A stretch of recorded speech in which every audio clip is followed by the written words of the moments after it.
I will first find out you say you have a fast metabolism, which is very unusual because if you're overweight, a lot of time you have a slow metabolism. So that'll be one aspect in your favor. I will ask you, what is your daily menu? What do you eat for breakfast? What do you eat for lunch? And what do you eat for dinner? How much water you drink a day? And are you eating any snacks during the course of the day? Because you got to realize the calories you put in your body, you must burn them off. And I will find out about your genetic history as far as maybe your mother, your father. That's a key role. Great. And again, tell our caller how he can reach you. Yes, you can reach me at my personal training business number is 804-328-1600. My webpage is www.assadfitness.com. Fantastic. And caller, do you have any other questions? What plans do you have set up for high blood pressure? Okay. That's a great question. Well, great question. I have deal with certain people who have had blood pressure and I trained. You gotta pick a particular eating regimen. You gotta do a certain amount of cardio because the cardio will lower your blood pressure. Any doctor would tell you if you start walking, if you cut out the cigarettes, whatever you're doing that will affect your breathing or your blood pressure, you will need to eliminate that. But walking is a very essential thing for lowering the blood pressure. Jumping jacks, toe touches, and you can do 15 minutes to 10 minutes every morning, and your blood pressure will start to go down. Well, thank you very much. Caller, thank you for calling in, and we look forward to hearing from you also next week on our show. One more quick question, if you don't mind. Absolutely. I have bad knees. Do you have anything to substitute other than walking so I can take the pressure off my knees? Yes, I do. I have a core routine. Wow. A core routine is just an essential because what it'll do, most people that's overweight, you have a weak lower lumbar area and weak abdominal muscles. And once you strengthen up your core muscles, it will help your erection as far as how you were staying. It would take some of the pressure off your knees. But I would start you over just basic, just stretching routine. A stretching routine and just light, maybe getting on the treadmill, on an elliptical or a bicycle because it takes the stress off your knee. I wouldn't recommend you to do no T90X. Nothing with a lot of movement. So I would put you on something real light. That would take the pressure off your knees, brother. And so what about walking? Okay. Well, brother, again, thank you for calling, and we look forward to hearing from you on our next show as well. And thank you for calling in. Peace and blessings. And thank you, sir. Thank you. Those are great questions. Great questions that and our caller had. Walking, I was looking at TD Jakes has a show called something like also Sunday Soul. And there were people on there dealing with obesity, and there was this really heavy man on there. And okay, hang on for 1 second. Caller, welcome to Seeds of Wealth and Wellness. You're on the air. Hi, I just want to know, how do you lose weight? That's a great question, too. It's a very basic question. Assad? Yes, it is. Anytime you eat something, look on the back of it. You have your essential calorie count. If you got 330 calories on it, it'll say per serving. If it say 5, 6, or 3, multiply that times 150. That's how many calories you put in your body. So what you try to do, eat small proportions of whatever you eat. Okay. Fantastic. Did you have any other questions, caller? No, sir. Thank you for that help. And again, thank you for calling, and we look forward to hearing from you next week on our show. yeah, and I was saying that this person, he said he weighed like 450. And in 18 months, he lost 150 pounds. Wow. By just walking. He just, he said he just walked and he cut out, some of the foods that he was eating. And he shopped at the Dollar Tree. Which is great. So there's some, and eating habits is really a big part of exercise, because a lot of people will exercise, but then they continue to eat the same things. And so you can't go hang out with your friends at McDonald's or anywhere, the salad bar, not the salad bar, the Chinese buffets, what's the other one on Gaskins Road? What's that?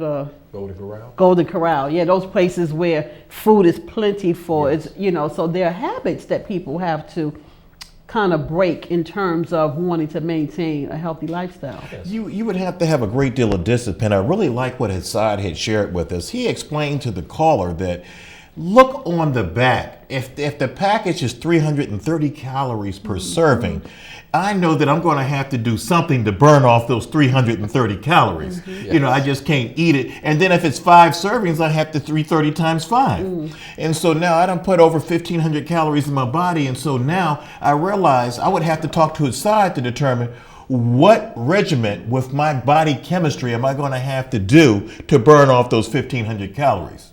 And so that is extremely important. Now, the brother said that he had bad knees. What type of exercise do we subscribe to somebody that would have poor knees? Yes, like I was telling him, Michael, you can ride a stationary bicycle.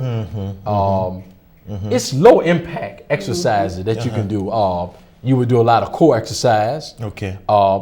You can stand in place and do side bends. You can do leg raises. All these things, what it do, it increase your metabolism. Okay.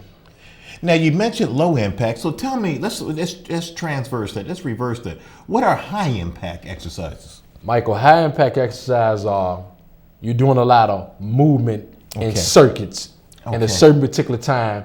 If I were to set up 5 stations and I would just tell you do different each exercise at different stations and you would take 30 minutes in between, those are high impact exercises. So jogging is jogging high impact?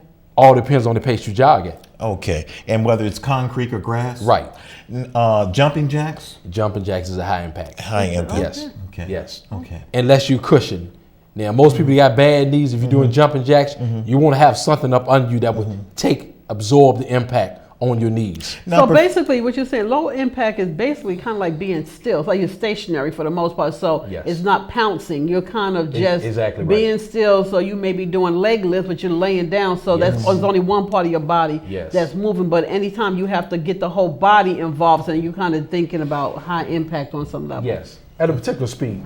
You know. Wow. Yeah. Okay. Callers, welcome to Seeds of Wealth and Wellness, and our number is on the screen. And feel free to call in. Today we have Hassad Haith, and of course we have Professor Goodman, who is a mental health specialist and counselor as well. And we have our, great host, Michael Edwards, who you were talking about the business plan because you met Hassad through another acquaintance and you were able to assist him with kind of getting his, business going. And yes. Well, Hassad is a member of the SEED Institute, and SEED stands for Small Entrepreneur Enterprise Development. And our major goal is business consulting, business counseling, and helping an individual from start to finish. Hang on for 1 second. Wow. Caller, you're on the air. Welcome to Seeds of Wealth and Wellness. I like to say that I used to have gout. But what I just stopped eating a couple years ago. I stopped eating red meat completely. But I have never stopped walking. Wow. And I'm 62, and I can run 3 miles. Wow. Unbelievable. Yes. Unbelievable. But let me tell you something, man. What I think is happening. Back when my grandparents and them came up, they did work. People, we've gotten away from that. My grandparents was in the gardens in their 60s and 70s. When I used to come home from school, I had to work in. You didn't have obesity. You ain't had no brothers. Big like they are now. Kids set up, watch a computer. That's right. The mama don't tell them do nothing. Set up in the house. I couldn't do that. When I came home from school, I had to work in the garden. Wow. Okay. But I have never lost that getting up, walking 2 miles and 3 miles. I feel better. Now, caller, I got to ask you this question. Tell me what your age is again. Tuesday, I'll be 62. 62 years old, jogging 3 miles, and he said he used to have gout. He used to have gout. Wow. And you are telling me that your gout has dissipated because you decided to change your diet and you started walking. Is that accurate? Yeah. Yep. Fantastic. And a couple other things I was doing. I stopped that too. Okay. Do you have any questions for Hassad Haith, our personal trainer today? Well, you need brothers like that. Yes. I mean, I think what he's doing is a good thing, and because it makes you feel better, man. Wow. You know, and dancing help you too. Okay. Well, that's my form of exercise, dancing. Yeah, It I is mean, the ain't best nothing form wrong of with it. exercise. I mean, I still know how to hand. Well, back when I came along, we called it hand dancing. Okay. I mean, Hand dancing. I don't know how old you are, because you don't ask people, but I wouldn't know. I'm 53, a caller. I'm 53. Okay, well, you know what I'm talking about. And 55. Okay, hand dancing. Okay, we're still going strong too now. Okay. Well, caller, again, thank you for calling, and we welcome you to our show next week as well. We got an exciting lineup next week, okay? Great. And so, I want to speak to what he was saying as it relates to the obesity rates, particularly in African American communities. That's a national issue that's being addressed. And so because we've gone to a sedentary type lifestyle with the, computers, all of the fast food, I mean, there's so many reasons why people are obese. Mm-hmm. And obese don't have, I would be considered to be obese because of my body BMI. Well, it's like, exactly. It's like, so I'm overweight according to what my doctor tells me. And I'm like, you gotta be kidding me, So when we think about obesity, it doesn't have to be somebody that's 400 and something pounds, but if you continue in the vein that you're in, you can wind up, being, and it's like it's taxing your heart and your arteries. And so high blood pressure, comes into play because of the overweight. And so can you speak to that? Yes, Professor, I would like to speak about that issue because, as you were saying, it's a culture thing with most African Americans. We follow tradition. And a lot of things we do is tradition as far as our eating, That's right. our habits, and our thinking. And one must break that cycle. Because as you see, a lot of people is dying early from a lot of cancer, a lot of type of illnesses they probably could have prevented if they would have took assessment of themselves, got with a personal trainer. So it's about breaking the cycle and breaking away from tradition because grandmother. What tradition would that be? Talk to the audience about some of the things that are tradition. Well, traditional eating, a lot of foods that are high in fats, pork, a lot of red meat because you don't digest red meat good. Mm-hmm. Not saying you can't eat red meat. It's just a particular time in moderation because it stays in your intestinal walls. Mm-hmm. More fruits and vegetables, like the brother was saying. We have gotten away from a lot of fruits and vegetables. The intake of water, because your body's 3/4 of water. Mm-hmm. You need water. Okay. Water is an essential part to start every process. Mm-hmm. So if you don't have this particular amount of water in your body, you could be trying to get on the right track to lose weight, but the water is very important. Wow. So tell me about your personal regimen aside, because obviously you practice what you preach. How does your day start off? Well, Michael, my day start off, I get up early in the morning. I'm spiritual. I get up to pray, and I have a regimen with my sit-up routine. Okay. My thing is to do sit-ups before you put anything in your body. It's always working for me in the past. So I would go through maybe a different regimen of sit-ups. I would do leg raises, and crunches. And with the leg raises, what part of the stomach muscles? It targets your lower stomach abdominal muscles. muscles. Okay. I would do crunches, which would hit your top 2 abdominal muscles. Okay. I would turn over and raise my legs to hit my lower lumbar, your lower core. So you're working your stomach, and so you want to also work your back to balance. Yes, you got it. It's almost like a boat being locked. Okay. It's a very essential role. Anybody that have a sedentary job, they have a lot of back problems because they sit a lot. They don't stretch and they don't work their core, and which weight adds pressure to your lower back. Okay. So I want to go back to in the beginning, and I'm not sure, maybe you answered this, but I don't remember.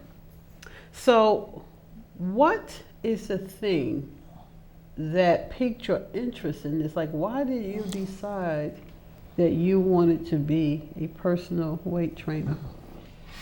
Well, Professor, I probably did mention this. It's been something that I had a spark since I was a child. I would say 9 years old. I used to look at the Lou Ferrigno, Arnold Schwarzenegger, and I said I want to be like that, you know, and I visualized it. As I started working out, which was my freshman year,